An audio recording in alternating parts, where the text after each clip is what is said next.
हाँ शिवोहम।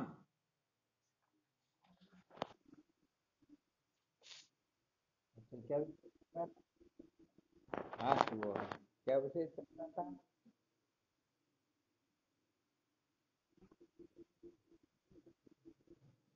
हाँ शिवोहम। संसार को बनाए रखकर कभी भी सत्य का साक्षात्कार नहीं किया जा सकता, यही चल रहा था ना।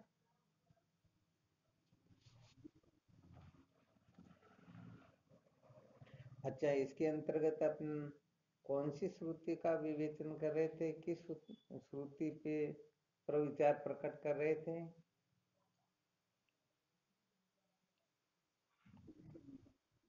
प्रेक्ष्य लोकान कर्म चित्ताना।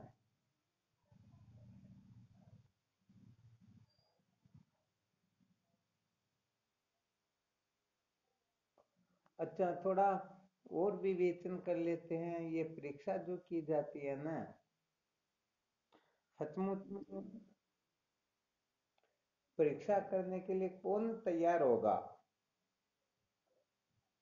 कहने का मतलब किस साधक के हृदय में परीक्षा करने की समझ जागृत होती है?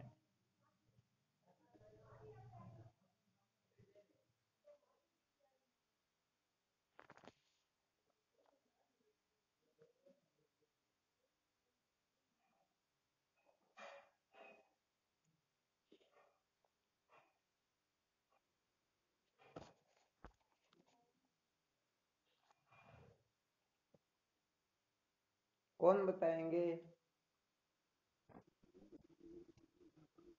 हाँ शिव, इस विषय पर कौन अपना अनुभव प्रकट करेंगे? ये तो पक्का है, बिना परीक्षा किए हम विरक्त नहीं हो सकते हैं, जिज्ञासा जागृत नहीं हो सकती है, वेदांत विचार में हम समर्थ नहीं हो सकते हैं।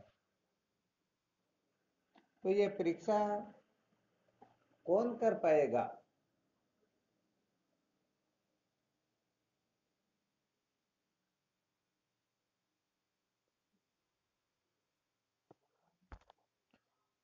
क्या बात हुई, कोई बोल नहीं रहे या तो आवाज नहीं आ रही है? आवाज आ रही, चलो तो कोई दिक्कत नहीं। हाँ शिवो हम। नहीं, यहाँ पर स्वयं की परीक्षा नहीं, लोगों की परीक्षा, अर्थात कर्म के द्वारा जिन जिन लोगों की हमें प्राप्ति होती है उन लोगों के बारे में विचार करना है। उस पर मंथन करेंगे तो कौन करेंगे?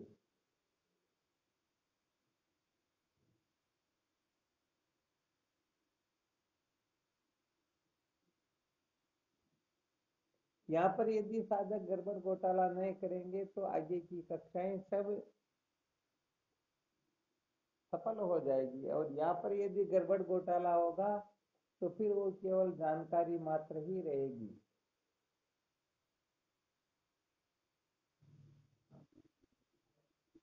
हाँ बिल्कुल, बोलो हरिओम नारायण।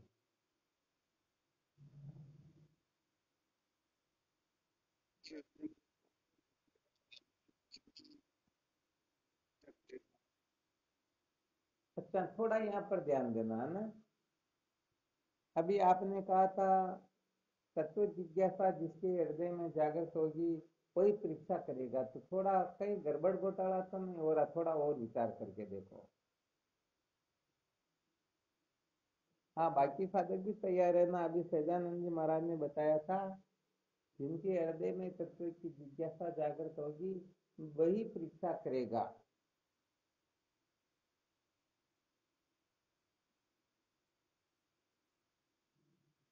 चलो, आपके इस अनुभव को ध्यान में रखना, और भी कोई साधक बोलते हैं तो फिर इस पर भी विचार करते हैं और उन पर भी विचार कर लेते हैं।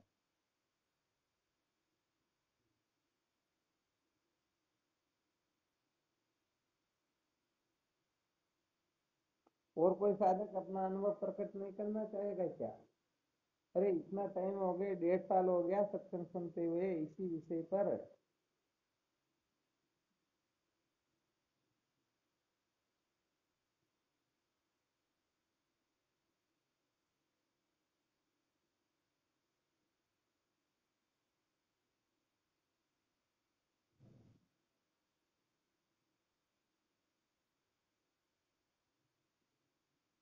बस। अरे चलो, कम से कम सत्यानंद जी महाराज ने पुरुषार्थ तो किया, हिम्मत तो की।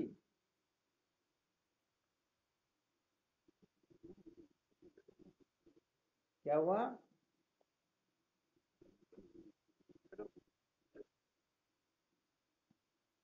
कर्म धन भोग से ऊपर उठेगा वही परीक्षा करेगा ना। चलो, बहुत अच्छी बात मोहनानंद जी महाराज ने बताया। जो कर्म धन भोग से ऊपर उठेगा वही परीक्षा करेगा, चलो बहुत अच्छी बात है। और भी कोई साधक अपना अनुभव प्रकट करना चाहे तो?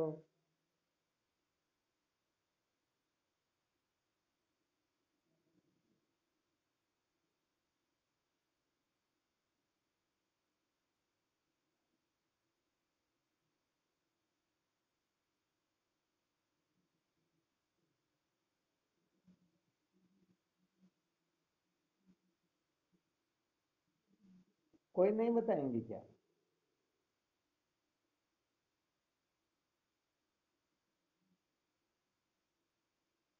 चलो, इसका मतलब बाकी के जितने भी साधक है, सहजानंद जी महाराज और मोहनानंद जी महाराज ने बताया, इसी में संतुष्ट है, इसी में हो ना? या अलग से कोई अपना विचार रखना चाहते हो? कम से कम ये तो बताओ। कोई सहजानंद जी ने जो बताया वो अच्छा था, या मोहनानंद जी ने जो बताया वो अच्छा था, या इसके अलावा भी कुछ और है?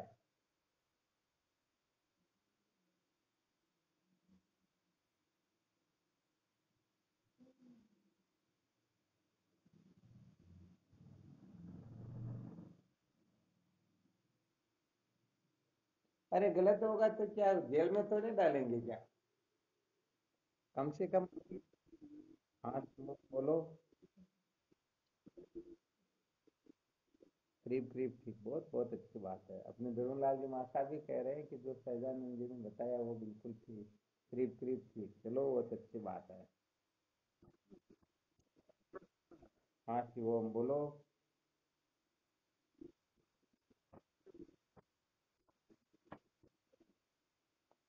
विवेकी ही परीक्षा। बहुत बहुत अच्छी बात है। भवानी शंकर जी महाराज कह रहे हैं कि जो विवेकी होगा वही परीक्षा कर सकेगा, बहुत अच्छी बात है।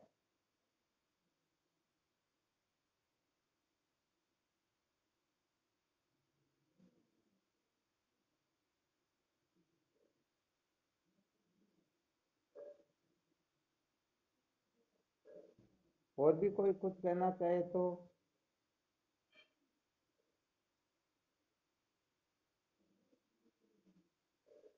इसका मतलब सब खा खा कर करके देह को बढ़ा रहे हैं। अरे भाई, थोड़ी बुद्धि बढ़ेगी तो काम चलेगा, वरना खा खा करके देह को बढ़ाएंगे तो देह बढ़ाना पाप है, ऐसा शास्त्रों का लेख है।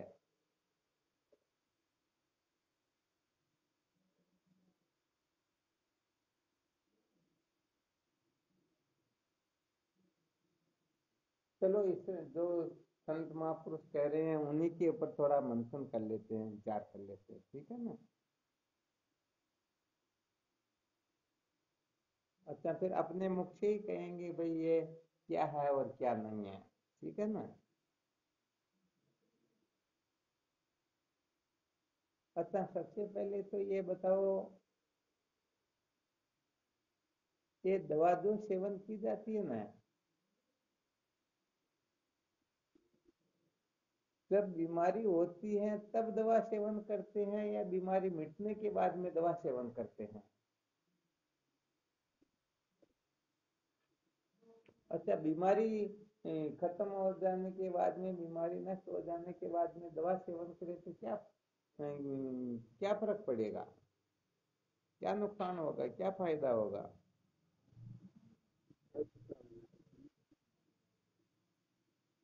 अच्छा अच्छा।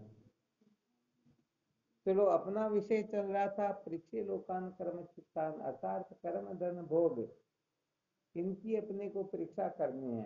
सहजानंद जी महाराज कह रहे थे जब तत्व जिज्ञासा जागृत हो जाएगी तो इनकी परीक्षा की जाएगी।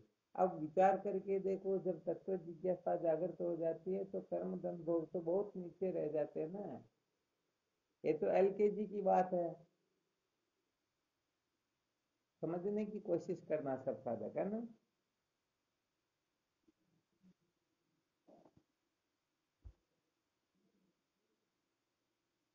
फिरोलाल जी मास्टर आप समझ में आ रहा है क्या? तो सहजानंद जी महाराज बताओ, आपने जो बताया कितने प्रतिशत सत्य है?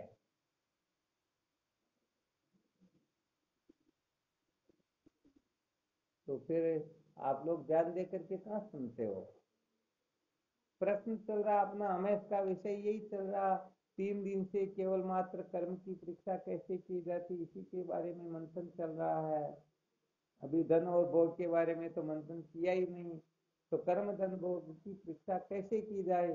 तो तत्व जिज्ञासा जागृत होने के बाद में क्या इनकी परीक्षा होगी क्या? मोहनानंद जी महाराज आपने जो बताया वो कितने प्रतिशत सत्य है?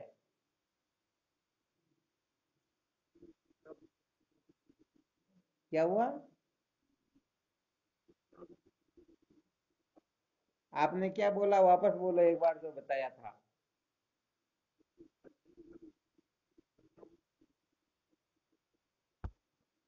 बहुत बहुत अच्छी बात आपने बताया, कर्म धन भोग से जो ऊपर उठेगा वही परीक्षा करेगा। तो यहाँ पर फिर वही बात हो जाएगी ना, जो कर्म धन भोग से ऊपर उठ चुके हैं। जैसे जो हवाई जहाज में बैठ गया, तो बताओ रोड पर जैसे रेलवे क्रॉसिंग बंद है, तो रेलवे क्रॉसिंग बंद है, इसके लिए हवाई जहाज को रुकना पड़ेगा क्या? थोड़ा अच्छी तरह से मंथन करना है ना, अपने को जल्दबाजी करनी ही नहीं है। जो कर्म धन भोग से ऊपर उठ चुका है, अब उनको कर्म धन भोग की क्या परीक्षा करनी?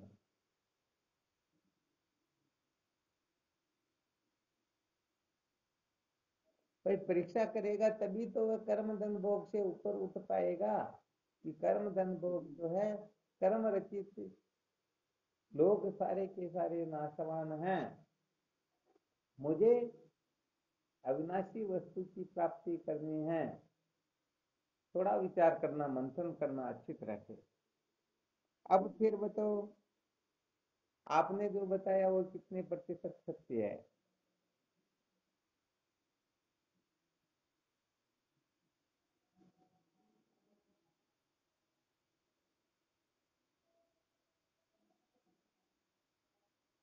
आवाज नहीं आई?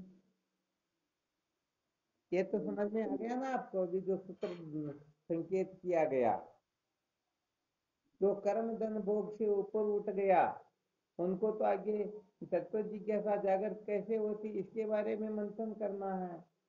कर्म धन भोग से ऊपर उठने के बाद में कर्म धन भोग के लिए उसको क्या करना फिर? हाँ, उस कीचड़ में यदि वह पड़ा होता तब तो कुछ ना कुछ विचार करता कि यही मानव जीवन का सार नहीं है, इसके द्वारा स्वर्ग आदि लोगों की प्राप्ति ही होती है, मोक्ष नहीं हो सकती। ऐसा विचार करके शायद वह उनसे विरक्त होने लगता, परंतु वह तो उनसे ऊपर उठ चुका ना। कहने का मतलब सहजानंद जी महाराज ने जो बताया और आपने जो बताया उनका तो एक ही अर्थ हो गया। हुआ या नहीं हुआ? हाँ चलो फिर भी, और फिर सहजानंद जी महाराज से चर्चा करना हो और अच्छी तरह से समझा देंगे। हाँ, इसमें यदि आपको कोई संशय हो तो भले शंका कर सकते हो, कोई दिक्कत नहीं। कोई भी साधक अपनी शंका का निवारण करवा सकता है। जो विषय चल रहा हो बस वही शंका अपने को करनी है, बाकी की शंकाओं के लिए फिर अलग से आप कॉल करके बात कर सकते हो। हाँ शिवोहम।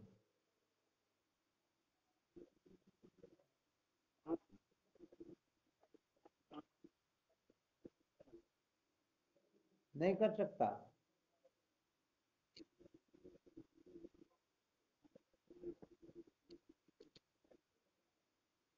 अच्छा समझो, जैसे आप किसी डॉक्टर के पास में जा रहे हो, ठीक है ना, जाते जाते समझो 1 महीना हो गया, 6 महीना हो गया, 12 महीना हो गया, 12 वर्ष हो गया, बीमारी मिटने का नाम ही नहीं ले रही, जो कि क्यों बीमारी है? तो आप थोड़ा बहुत विचार तो कर सकते हो ना भाई, यहाँ कुछ ना कुछ गड़बड़ घोटाला है, या नहीं करोगे बोलो? तो अनादिकाल से ये जीव कर्म धन भोग के ही चक्कर में पड़ा हुआ है। तो कम से कम ये इतनी पहचान तो कर सकता नहीं, इतना तो विवेक इसमें उदय हो सकता कि कर्म के द्वारा, धन के द्वारा, भोगों के द्वारा मुझे आज दिन तक सच्ची शांति मिली नहीं, क्योंकि वर्तमान में मेरा उपस्थित होना इस बात को सिद्ध करता है कि अभी तक मैं कृतार्थ हुआ नहीं। तो कम से कम इतनी समझ तो उसमें जागृत हो सकती है ना।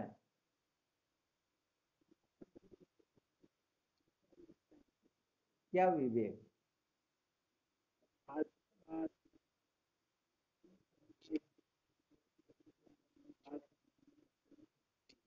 हम्म। ठीक बात है।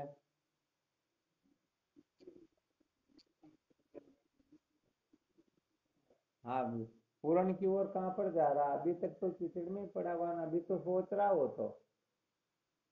और यहाँ पर पहले थोड़ा स्पष्टीकरण भी आपको करवाया गया था। ये सामान्य विवेक, जिस विवेक से जीव विषय के बंधन से मुक्त नहीं हो सकता, ऐसा विवेक तो जीव मात्र में होता है। और यहाँ पर जो विवेक का जो कथन किया जाएगा, यहाँ पर पृथकीकरण का नाम विवेक बताया गया।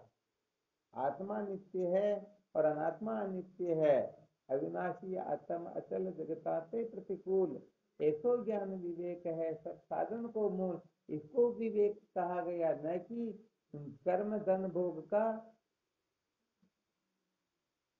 अच्छी तरह से मंथन करके निर्णय ले ले कि इनसे अपन कृतार्थ नहीं हो सकते, इसको विवेक नहीं कहा गया। ये साधारण समझ है। यदि इसी से विवेक जागृत हो जाता तो फिर सत्संग और संतों की समझ की आवश्यकता नहीं होती।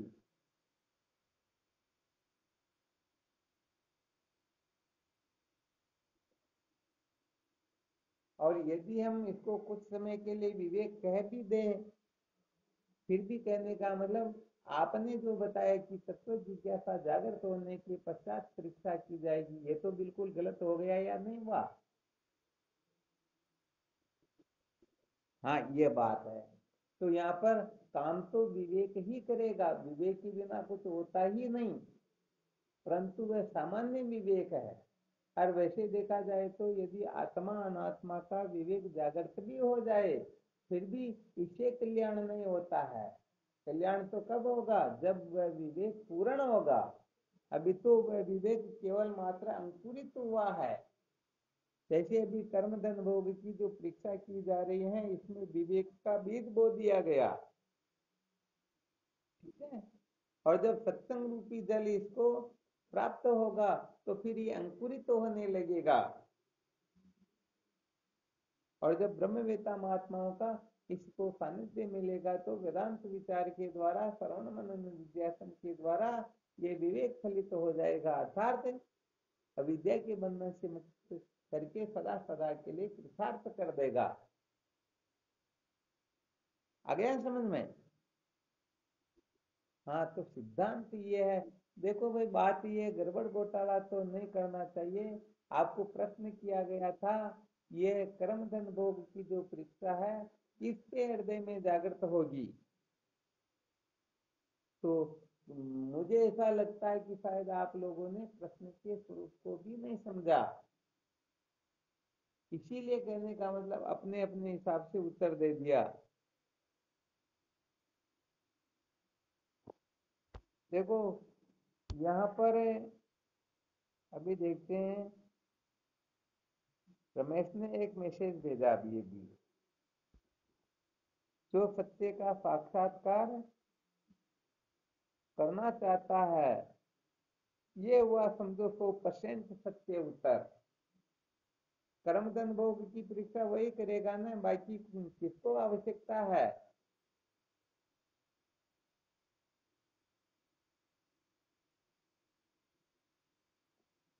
देखो भाई, समस्त वृत्तियों को, चाहे ज्ञान इंद्रिया हो, चाहे कर्म इंद्रिया हो, चाहे अंतःकरण हो, इन 14 इंद्रियों को एक जगह पर हमें एकाग्र करना है। ये तो आपको हजारों बार बताया हुआ है कि कहने का मतलब जो अविद्या के बंधन से मुक्ति चाहता है, वही कहने का मतलब मानव बनने के लिए, मानवता के लक्षणों को धारण करने के लिए कर्म धन भोग का परीक्षक वही हो पाएगा और वही विवेकादि साधनों से संपन्न होकर ब्रह्म विचार कर पाएगा। तो जो अविद्या के बंधन से मुक्ति चाहता है, वही सचमुच में ब्रह्मवेता महात्माओं की शरण ग्रहण करेगा, वही वेदांत का श्रवण मनन निधिध्यासन करेगा और वही चतुष्टय साधन संपन्न होगा, वही अंतःकरण को शुद्ध करेगा और वही कर्म धन भोग की अच्छी तरह से परीक्षा करने में सफल होगा।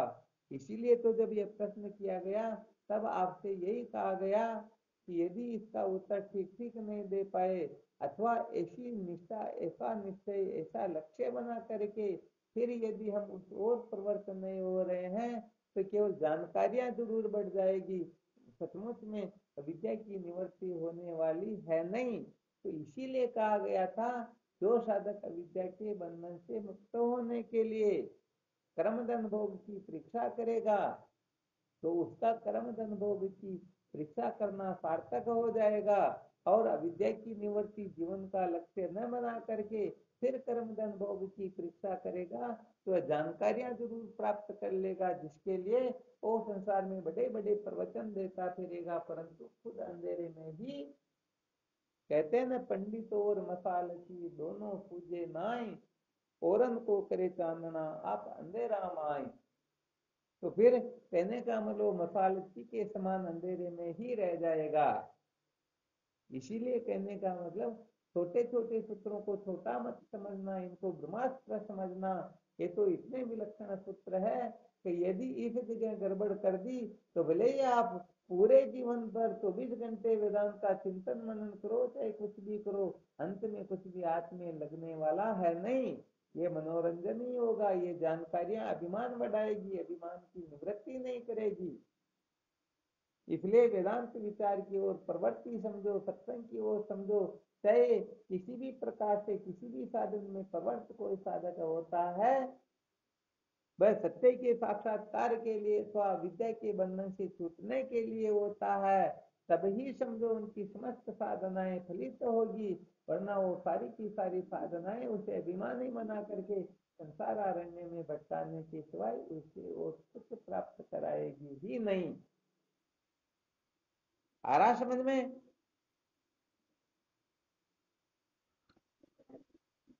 थोड़ी बहुत आ रही है, चलो कोई बात नहीं, थोड़ी बहुत आ रही तो भी कहने का मतलब कमी नहीं, थोड़ी बहुत आना भी ये मामूली बात नहीं है।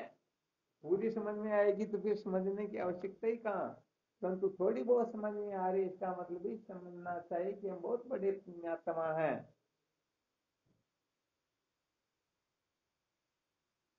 हाँ, इसमें किसी को किसी भी प्रकार का संशय हो तो जरूर कह सकते हो।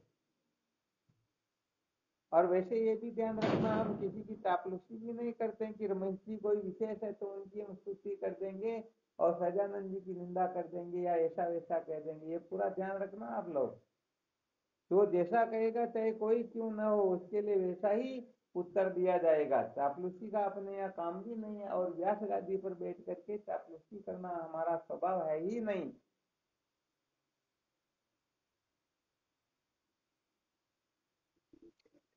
आज फिर भी मैं बता देता हूँ, बहुत सारे साधकों के हृदय में हो सकता है इस प्रकार का अंकुर उदय हो जाए, तो साधकों को सावधान रहना।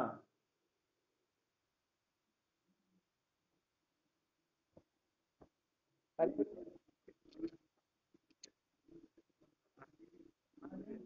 अरे ये कहने का मतलब अभिमान बड़ा खतरनाक होता है, जब अभिमान पर चोट लगती तो हम अपने आप को संभाल नहीं पाते हैं। इसीलिए तो मान और अपमान को जो सहन करने के योग्य हो जाता है वह सचमुच में ब्रह्म विचार करने में फिर निपुण हो जाता है। हम क्या करते हैं, न तो मान को सहन कर पाते न अपमान को।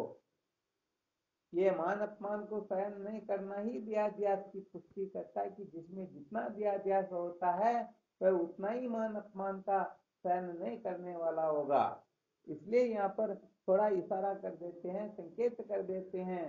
होता क्या है कि बहुत सारे साधक ऐसा सोचते थे कि वो तो उनको ज्यादा महत्व देते, उनकी ज्यादा स्तुति करते, उनको ज्यादा चाहते, सचमुच में ऐसा होता ही नहीं। माँ के लिए सब पुत्र समान होते हैं।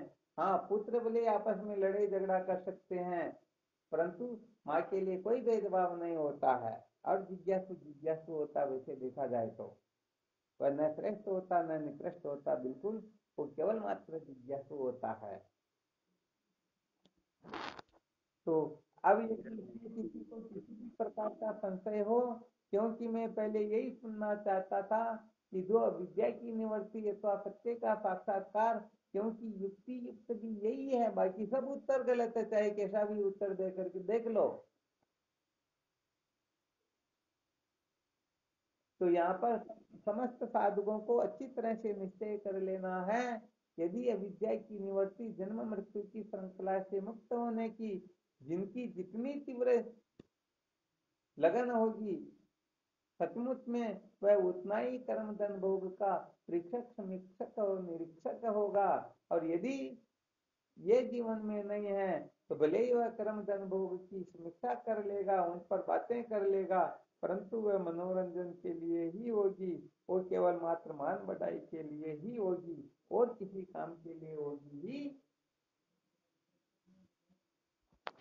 और किसी काम के लिए नहीं होगी। ठीक है ना?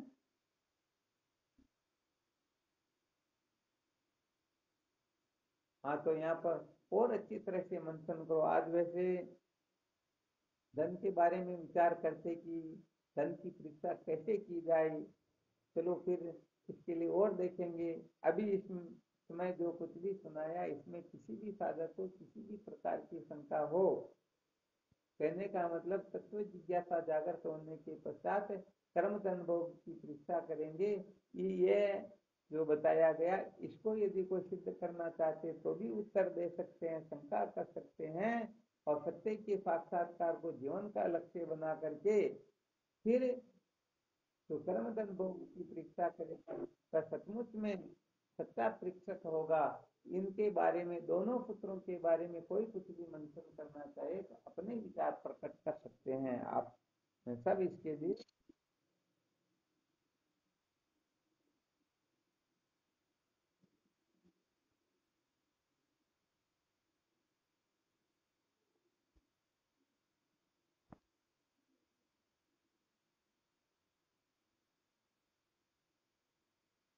किसी को कोई शंका नहीं।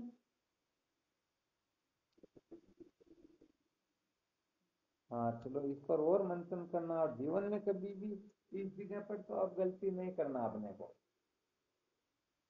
सचमुच में ब्रह्म जिज्ञासा उसी के हृदय में उदय होगी, विवेकादि साधन भी उसी के हृदय में होंगे उदय, जो अविद्या के बंधन से मुक्ति अपने जीवन का लक्ष्य बना लेता है।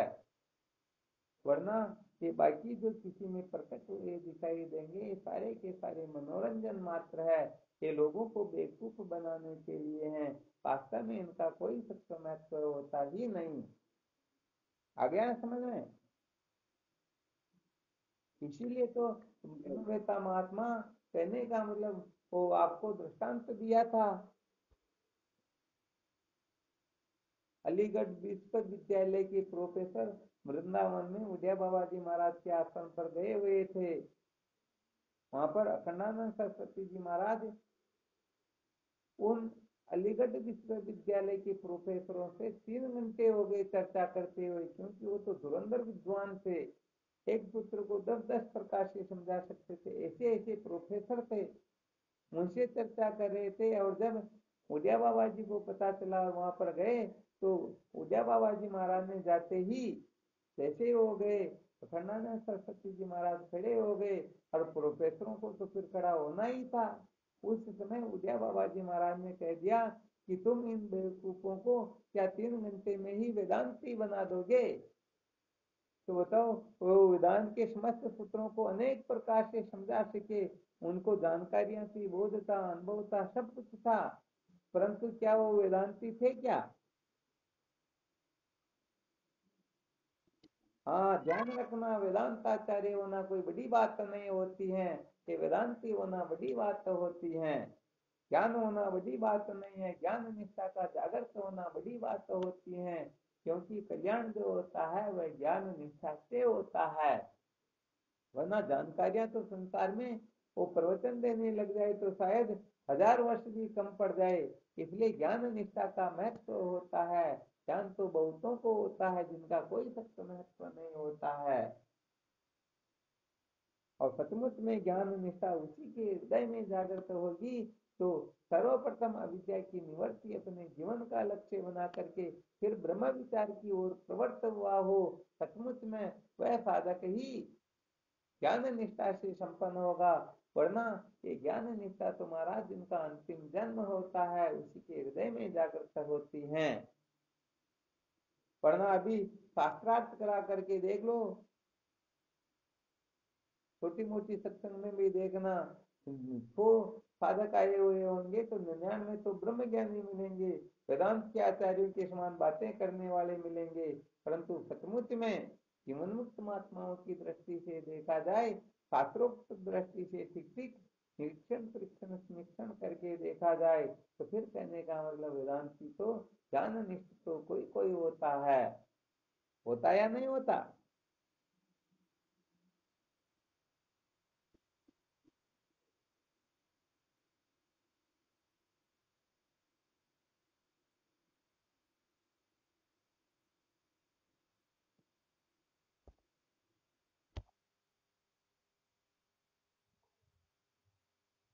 तो भाई महत्व जो होता है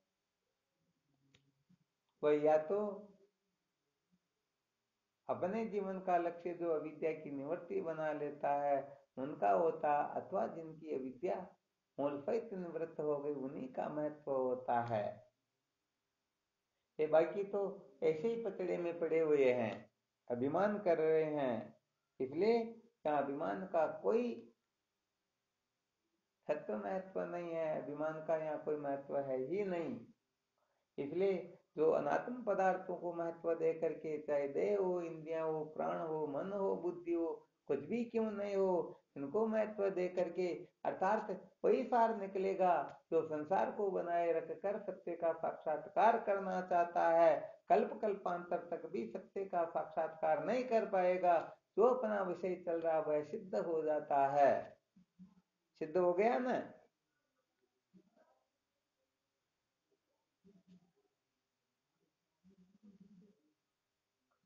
चलो ठीक, फिर करो मंथन, विचार करो इसी के ऊपर। और कोई शंका हो तो पूछ सकते हो। बहुत बड़ा सूत्र मिला आज के दिन, ध्यान रखना। हालांकि हजारों बार ये बताया हुआ है, परंतु आज और विशेष ध्यान में रखना। सर्व दुखों की अत्यंत निवृत्ति और परमानंद की प्राप्ति अपने जीवन का लक्ष्य बना करके फिर चाहे कुछ भी क्यों ना करे पर सार्थक हो जाएगा। और ये लक्ष्य न बना करके भले ही रात दिन वेदांत विचार करे, श्रवण मनन निधिध्यासन भी क्यों न करता रहे, फिर भी वह कृतार्थ होने वाला है नहीं। क्योंकि मंजिल मंजिल पर पहुंचते पहुंचते अर्थात किसी से मिलने के लिए गया हो 1000 किलोमीटर दूर से, परंतु पता नहीं वह घर में प्रवेश करते करते भी दूसरों के घर में प्रवेश कर सकता है। आ गया समझ में?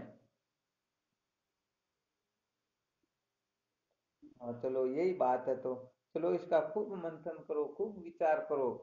क्योंकि जिनके जीवन का लक्ष्य विद्या की निवृत्ति होगी वह कहीं पर अटकेगा ही नहीं। जैसे 1000 गायों में भी बछड़े को छोड़ दिया जाए तो बछड़ा पहचानता है कि ये मेरी माँ नहीं है, तो बताओ वह वहां पर अटका रहेगा क्या? और अंत में अपनी माँ को प्राप्त कर लेगा ना। तो वह जो अपने जीवन का लक्ष्य विद्या की निवृत्ति अथवा सत्य का साक्षात्कार अथवा तत्व साक्षात्कार जो कुछ भी बनाता है, तो फिर वह न कर्म में अटकेगा, न धन में अटकेगा, न भोग में अटकेगा। क्योंकि वह सबकी परीक्षा करता हुआ ही चलेगा कि कर्म के द्वारा, धन के द्वारा, भोग के द्वारा अमृत तत्व की प्राप्ति नहीं होती है, तो मुझे यहाँ अटकना नहीं है। हाँ यहाँ से होकर के तो निकलना होगा, परंतु वह वहां पर अटकेगा नहीं। बताओ पक्का है या नहीं? और जिन्होंने परीक्षा नहीं की हो, अर्थात परीक्षा का मतलब यहाँ पर जिन्होंने अपने जीवन का ठीक ठीक लक्ष्य निर्धारित नहीं किया हो, तो बताओ वह कहीं पर भी अटक सकता या नहीं अटक सकता। हाँ, तो ध्यान रखना यहाँ पर, जो साधक कहीं पर भी क्यों ना अटके हुए हो, समझ लेना अटकना ही आसक्ति का परिचायक होता है। यदि अटके हुए हैं तो समझो अभी तक हमने सत्य के साक्षात्कार को अपने जीवन का लक्ष्य नहीं बनाया है, इसीलिए तो हम अटके हुए हैं, वरना हम इनको लात लगा करके फिर आगे निकल जाते। परंतु अभी तक हम ऐसा नहीं कर सकते हैं, नहीं कर पा रहे हैं, सामर्थ्य नहीं है, तो अभी तक सचमुच में अविद्या की निवृत्ति चाहते नहीं, वरना अविद्या की निवृत्ति इससे होती नहीं। अरे जिनको कलेक्टर बनना हो वह 5वीं कक्षा के मास्टर के पास में बैठा रहेगा क्या? फिर वह 6ठी कक्षा में भी प्रवेश लेकर के देख लेगा, 8वीं तक पढ़ करके देख लेगा कि इसे भी यदि कलेक्टर नहीं बना जाता तो फिर इसको भी छोड़ करके फिर आगे के मास्टर के पास में, ऐसे चलते चलते चलते वो अंत में कलेक्टर के पद को प्राप्त कर लेगा या नहीं कर लेगा। और कोई देखे नहीं नहीं, मैं तो 5वीं वाले मास्टर को छोड़ूंगा नहीं, यहाँ बैठा ही रहूंगा, इनको पकड़ करके बैठ जाए, तो सच्ची बात है अभी तक उनके जीवन का लक्ष्य विद्या की निवृत्ति है ही नहीं। वह तो मौज मस्ती चाहता है, मनोरंजन चाहता है, संसार में वाहवाही चाहते हैं, ये वाहवाही अपना पतन करवा देती हैं। इसलिए अच्छी तरह से जीवन का लक्ष्य निर्धारित करो और करो वेदांत विचार, ऐसा आनंद आएगा, सचमुच में आप धन्य हो जाओगे, कृतार्थ हो जाओगे, ये बाकी सारा का सारा कचरा दिमाग से निकल जाएगा। अरे कचरा दिमाग से क्या निकला, क्या निकलेगा, ये दिमाग ही निकल जाएगा, और शेष आपका स्वरूप ही शेष रहेगा, और वही वास्तव में परमानंद स्वरूप है, वही मोक्ष स्वरूप है। ठीक है कि? तो कहने का मतलब यहाँ पर पढ़ने पढ़ाने की बात नहीं होती, केवल मात्र देख करके पता चल जाता है कि ये जो सामने बैठा हुआ है ये सचमुच में मंजिल का निर्धारण करके बैठा हुआ है या हर कहीं पर अटकना चाहता है। आ गया समझ में? वाह, धन्यवाद। ये समझ में आ जाएगा तो समझो अपनी सत्संग सुनना सार्थक हो गया। आज दिन तक जो कुछ भी सुना समझो सब सार्थक हो जाएगा।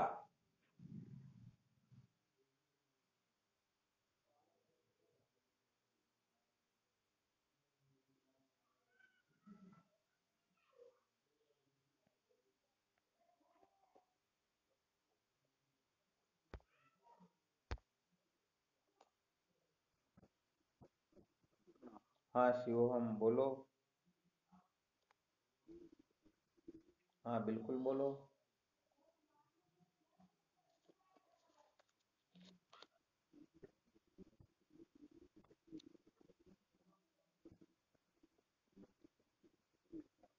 नहीं जानेगा ना, परंतु कम से कम ये लक्ष्य तो बना सकता हूँ कि मुझे समस्त दुखों से मुक्त होना, एक दो दुख से नहीं बल्कि सभी दुखों से छुटकारा प्राप्त करना, ये तो कर सकता है ना।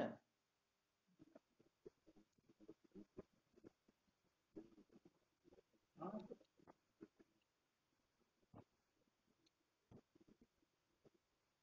देखो बात यहाँ पर ये होती कि अभी आपने जो कहा ना बेरू जी महाराज के जाते ऐसा वैसा करते, तो कोई दिक्कत नहीं, जा करके देख लो, वहां जाने के बाद में समस्त दुखों से छुटकारा मिल जाता है, तो समझो आपने मंजिल प्राप्त कर ली। परंतु वहां जाने के पश्चात भी शायद ही किसी के दुखों का एक दुख मिट गया होगा, दो मिट गया होगा, तीन मिट गया होगा, यदि धन नहीं है तो धन आ गया होगा, बेटा आ गया होगा, पता नहीं क्या क्या हो गया होगा, बंगले बन गए होंगे, परंतु जन्म मरण के चक्कर से छुटकारा मिला क्या?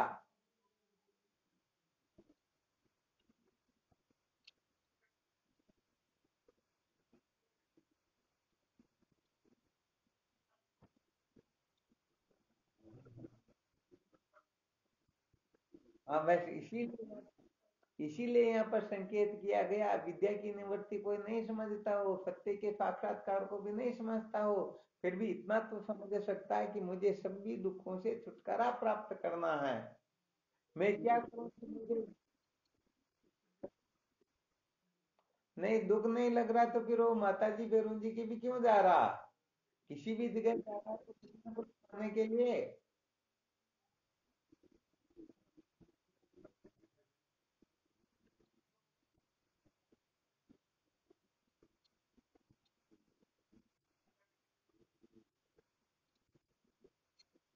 नहीं तो फिर वो यहाँ पर अपना विषय चल रहा है, श्रुति माता संकेत कर रहे हैं, परीक्षे लोकान कर्म चित्तान है। जो कहने का मतलब परीक्षा करेगा वही इनसे विरक्त होगा। तो परीक्षा कौन करेगा? जो समस्त दुखों से छुटकारा प्राप्त करना चाहता वही तो परीक्षा करेगा। जो मोक्ष चाहता वही तो परीक्षा करेगा ना।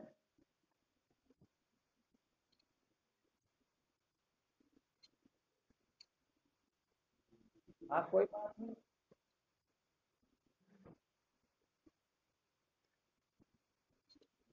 देखो भगवान कृष्ण गीता में कहते हैं ना, 7वें अध्याय के तीसरे श्लोक में, मनुष्याणाम सहस्रेषु। तो इसे क्या सिद्ध होता है? अरे भाई, पामर पुरुष भी होते हैं, विषय भी होते हैं, जिज्ञासु भी होते हैं, ज्ञानी भी होते हैं। तो सबसे अधिक गिनती तो पामरों की होती है। समझो, 1000 में से 900 तो पामर ही होंगे। हाँ, फिर थोड़ा विषय पुरुषों का भी देखना पड़ेगा। बाकी जो बचे उनमें से 9 विषय हो सकते हैं, और हो सकता है एक जिज्ञासु हो। अभी ज्ञानी का तो पता ही नहीं है। तो कहने का मतलब यह मनुष्याणाम सहस्रेषु जो बताया गया है, नर सहस्र में सुनहु पुरारी, कोई कोई धर्मव्रतधारी, धर्मशील कोटिक में कोई, विषय विमुख विराग्रत होई, कोटिक विरक्त मध्य श्रुति कही, सम्यक ज्ञान कृत को उलही। तो यहाँ पर एक दिन पहले बताया था ना, जो संदिग्ध होगा वही तो विचार करेगा ना। भोजन में जहर मिला हुआ है, ये यदि किसी को संशय हो जाए तो विचार करेगा, वरना विचार करने की जरूरत कहाँ पर है?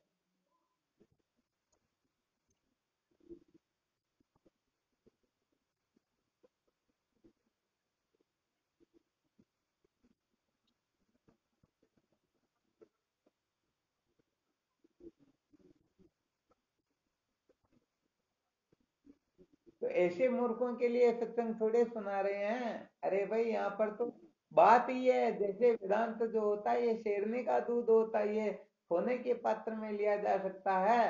ये इतना सस्ता, कोई गिदड़ भी अपने करने लगा। तो यहाँ पर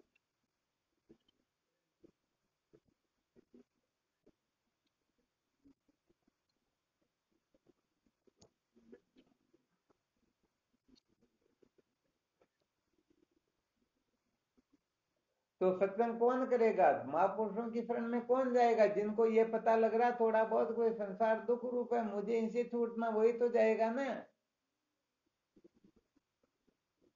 अरे तो मैं मना कहाँ पर कर रहा हूँ? विवेक प्रदान को आप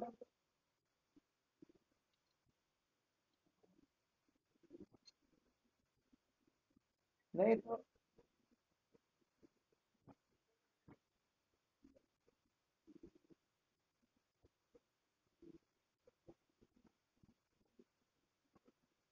अब सुन लो 2 मिनट, है ना? अच्छा, इतनी देर जो सुनाया था विवेक, एक तो सामान्य विवेक होता है और एक विशेष विवेक, तो फिर आप उस समय नहीं सुन रहे थे क्या? अभी जो संसार के भोग पदार्थों में उलझा हुआ है, क्या उसको आत्मा अनात्मा का विवेक हो गया क्या? नहीं हुआ तो यहाँ पर कर्मदन भोग की परीक्षा का विषय चल रहा ना। तो जो कम से कम दुखों से छूटना चाहता, चाहे सब दुखों से छूटो चाहे एक दुख से छूटो, फिर भी जो दुखों से छूटना चाहेगा वही तो परीक्षा करेगा ना। और जो कर्मदन भोग की परीक्षा कर लेगा उसी में तो विवेक जागृत होगा, वरना ऐसे ही हो जाएगा क्या?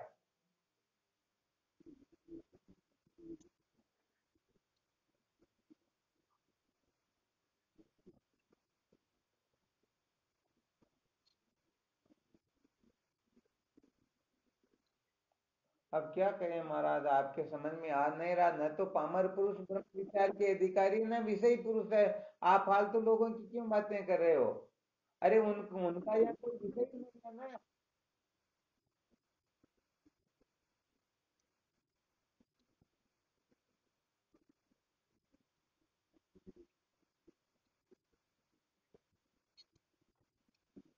तो इसके लिए मना कौन कर रहा? महापुरुषों के शरण में गए बिना विवेक जागृत होता है क्या? कम से कम ये तो विचार करो ना, भी यहाँ पर विषय चल रहा, अंतःकरण की शुद्धि, मल विक्षेप दोष कैसे निवर्त हो? मल विक्षेप दोष निवर्ती नहीं हुआ तो संतों की शरण में चला जाएगा क्या? विषय। फिर आप आग्रह क्यों करते हो महाराज? क्या करें, सत्संग में मकोड़ कर देते हो। अरे तो मल विक्षेप निवर्त होगा तब चलिए ना। अरे मल विक्षेप निवर्त होगा तो संतों की शरण में जाएगा या कैसे जाएगा?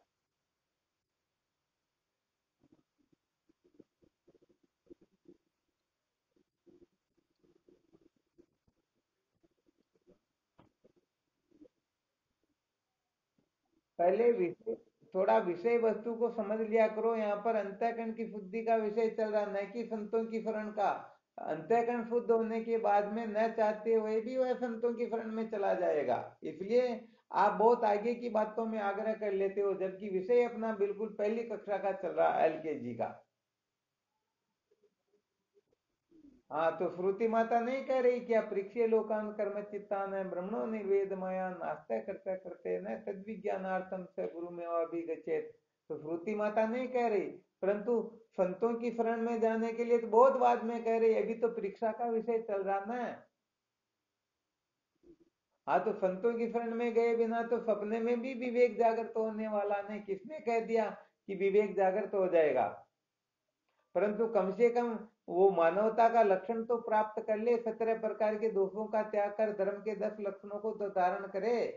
कल ये नहीं सुना है क्या? निषिद्ध कर्म का त्याग करना, फिर सकाम कर्मों का त्याग करना, और फिर निष्काम कर्म करना, फिर ईश्वर की कृपा होगी, फिर उनको संत मिलेंगे, फिर विवेक जागृत होगा।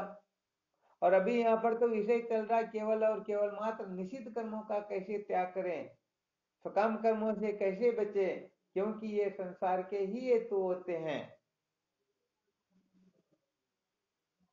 तो आपने जो बताया था कि विवेक के द्वारा ही होगा, तो 100% सत्य बात है। परंतु अभी विवेक जागृत कहां पर हुआ? विवेक जागृत हो जाता तो फिर कर्म धन भोग के चक्कर में पड़ा रहता क्या वो? कर्म धन भोग से ऊपर नहीं उठता क्या जिनको विवेक जागृत हो गया?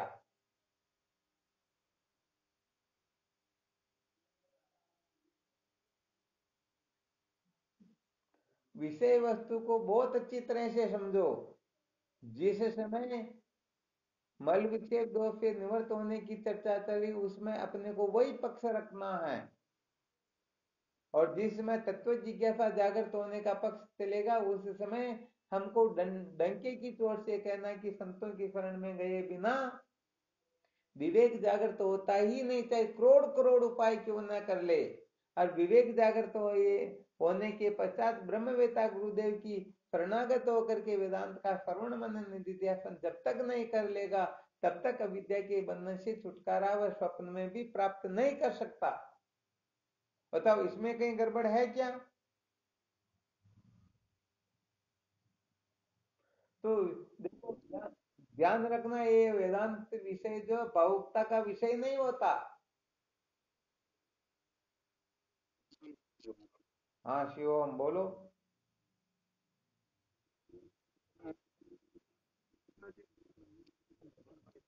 हाँ,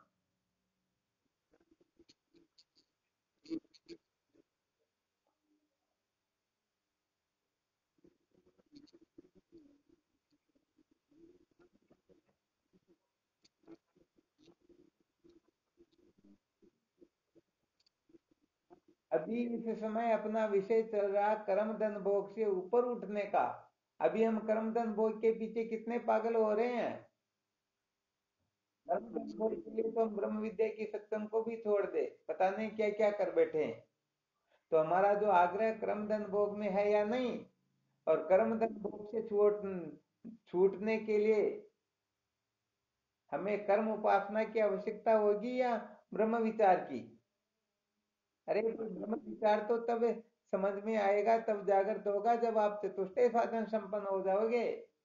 और चतुष्टय साधन संपन्न हो गए तो साधन सहित कर्म सब त्यागे, वहां तो कर्मों का साधन सहित त्याग बताया गया।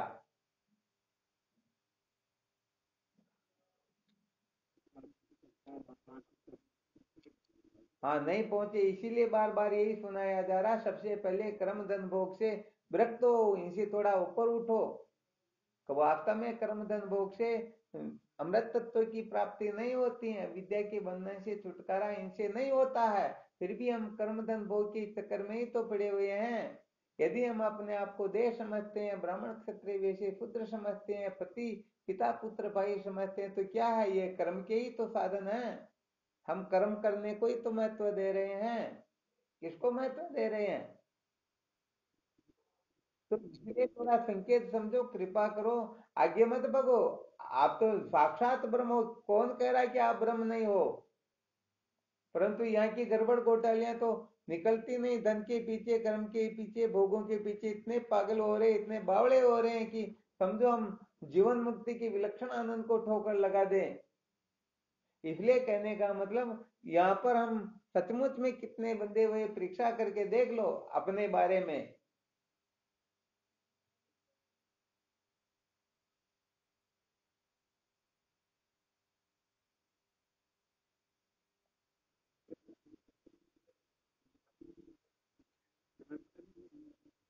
हाँ, हो सकता है आपको नहीं हो, और किसी दूसरे को हम अपने अपने कह सकते हैं, क्योंकि यहाँ जो जुड़े हुए हैं, इनमें हो सकता है कोई जीवन मुक्त भी हो, कोई ब्रह्म ज्ञानी भी हो, कोई कौन से हो सकते हैं, हम सबका ठेका थोड़े ले सकते हैं।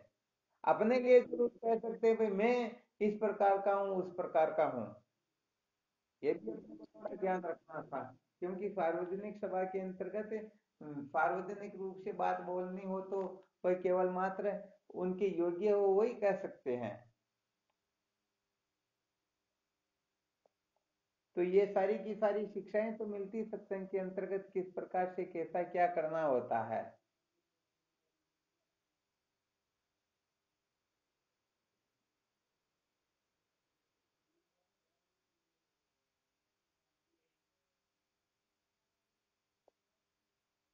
तो कुल मिलाकर के ज्यादा समझ में ना आए तो इतना तो आ सकता है, जो कर्म से धन से भोग से संतुष्ट नहीं हो रहा, वह तो विचार करेगा ना, मुझे कोई ऐसी वस्तु प्राप्त करना है, या ऐसी वस्तु के लिए मुझे पुरुषार्थ करना है जिससे मुझे और ज्यादा सुख मिले, कम से कम ये तो समझ में आ जाएगा।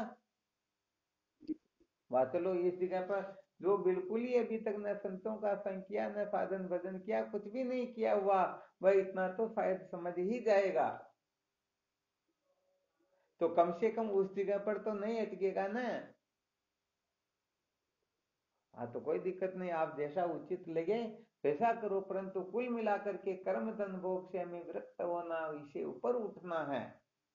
क्योंकि कितना ही समय हो गया कहते हुए, निषिद्ध कर्म का त्याग करना फिर भी लोग करते नहीं, सकाम कर्म का त्याग करना फिर भी करते नहीं, निष्काम कर्म करना चाहिए फिर भी करते नहीं, और कोई कर लेते हैं तो कहने का मतलब किस विधि से करना चाहिए वो कर नहीं पाते हैं। धन के बारे में बहुत बार बताया हुआ है, तो 10वां ऐसा निकालेगा वही मानवता का सर्टिफिकेट प्राप्त करेगा। परंतु कहने का मतलब इस जगह पर भी गड़बड़ घोटाला ही है। हर जगह पर हर क्षेत्र में यदि देखने को मिले तो उनको भले ही सातवें आसमान का तत्व ज्ञान क्यों न सुनाया जाए, उनके समझ में आएगा क्या? हाँ, नहीं आएगा। इसीलिए कहने का मतलब, सचमुच में जो साधक अपने जीवन को धन्य बनाना चाहते हैं, उनको सबसे पहले धर्म शास्त्रों की मर्यादा का पूर्ण रूप से पालन करना होगा। जो धर्म शास्त्रों की मर्यादा का पालन करेगा तो उनके हृदय में ऐसी शक्ति सामर्थ्य जागृत होगी कि वह आगे की कक्षाओं को निश्चित रूप से पास कर लेगा। जैसे जो LKG उत्तीर्ण कर चुका, उसके पास में ऐसी शक्ति है या नहीं, वह UKG को भी उत्तीर्ण कर ले। परंतु यहाँ पर कहने का मतलब सब मौन हो जाते, फिर यहाँ पर कोई बोलेंगे नहीं, क्योंकि उनको तो परमात्मा तो धन लगता है। कर्म लगते हैं, भोग लगते हैं, तो इनका कुछ हिस्सा भी निषिद्ध या अपने लिए नहीं, उनका भी त्याग नहीं करना चाहते हैं, तो सचमुच में उनकी निष्ठा ब्रह्म तत्व में है, ब्रह्म विद्या में है, अथवा अनात्म पदार्थों में कहना ये चाहते हैं।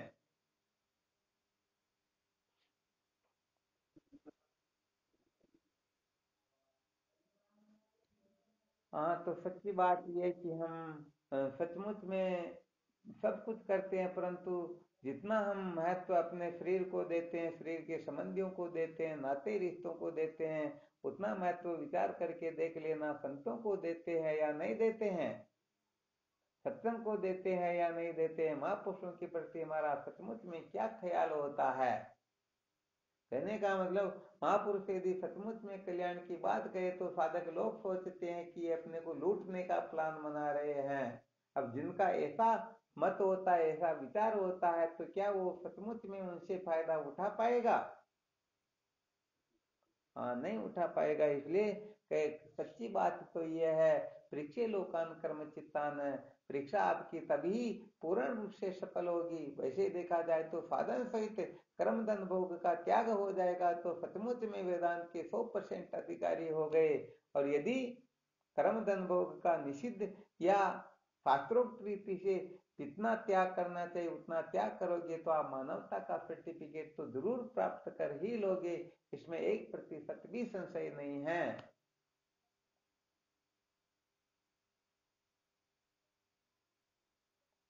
तो यहाँ पर सच्ची बात यह है, जो सचमुच में सत्य का साक्षात्कार करना चाहता ना, वो इस जगह गड़बड़ घोटाला नहीं करेगा, बल्कि तुरंत इस ओर प्रवृत्त हो जाएगा।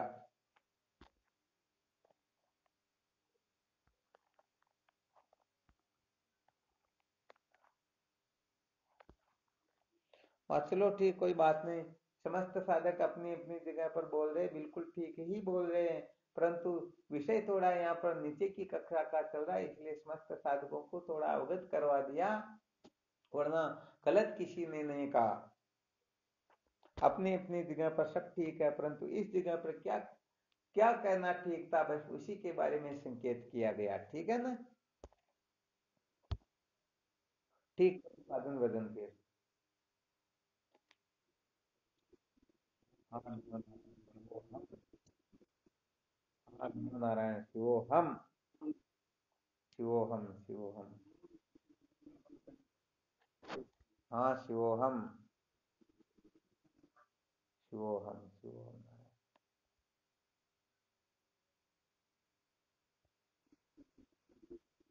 हाँ, शिव